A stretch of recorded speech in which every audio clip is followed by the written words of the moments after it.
വെള്ളാപ്പള്ളി നടേശൻ പറഞ്ഞതുപോലെ ഈ മുസ്ലിം സമൂഹത്തെ പ്രീണിപ്പിക്കാൻ മത്സരിച്ചു ഇടത് വലത് മുന്നണികൾ. അല്ല, അതിൽ ഞങ്ങൾ കോൺഗ്രസ് പാർട്ടി എടുത്തിട്ടുള്ള തീരുമാനം ആരെയും പ്രീണിപ്പിക്കലല്ല, പക്ഷേ മുസ്ലിം ജനവിഭാഗത്തിന് ഭരണഘടനയിൽ നൽകിയ അവകാശങ്ങൾ സംരക്ഷിക്കണം.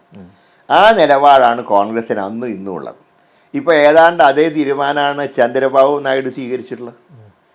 അദ്ദേഹം NDAയിൽ ചേർന്നെങ്കിൽ പോലും അദ്ദേഹം പറഞ്ഞല്ലോ, ആന്ധ്രയിലെ മുസ്ലിം സംവരണം ഞങ്ങൾ നിർത്തില്ല, കാരണം അത് അവർക്കുള്ള അവകാശമാണ്. ആ ലൈനാണ് ഞങ്ങൾ സ്വീകരിച്ചത്. പക്ഷേ പിണറായി വിജയൻ ഇലക്ഷൻ കാലത്ത് അനാവശ്യമായി ഈ മറ്റേ പൗരത്വ ബില്ലിൽ ഒക്കെ ഞങ്ങളാണ് എല്ലാം നടത്തുന്നതെന്നുള്ള രീതിയിൽ അനാവശ്യമായിട്ടുള്ള അദ്ദേഹം സംസാരിച്ചു.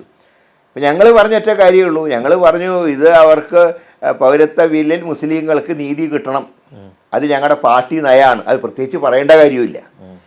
അപ്പോൾ പിണറായി വിജയൻ പറഞ്ഞു അല്ല, ഇവർക്ക് ആത്മാർത്ഥയില്ല, ഞങ്ങൾക്കാണ് ആത്മാർത്ഥ എന്ന് പറഞ്ഞ് എല്ലായിടത്തും രാഹുൽ ഗാന്ധിയെ വിമർശിച്ച് പ്രസംഗിച്ചു വന്നു.